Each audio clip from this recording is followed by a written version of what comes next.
Hey everybody, this is a quick video to show you how to do a hard reset on a Garmin Venu Sq2. It's very simple. I'm going to show you how to do it right now. First of all, you just need to make sure that your watch is turned off.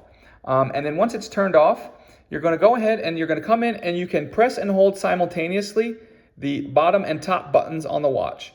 And you're going to keep holding them until the little Garmin triangle shows up on the screen, at which point you'll release the top button and continue to hold the bottom button for a couple seconds. And once you do that, then you can release both buttons and you will see that you'll get a little gear shifter pop up on the screen.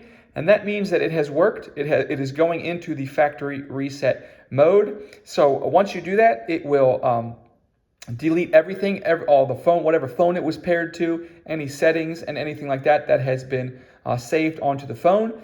And your phone will then, once it's completed its restart cycle, it will start up with the little bonjour, hello thing going through the menu like it did when it came out of the box. Thanks a lot for watching. Have a great day.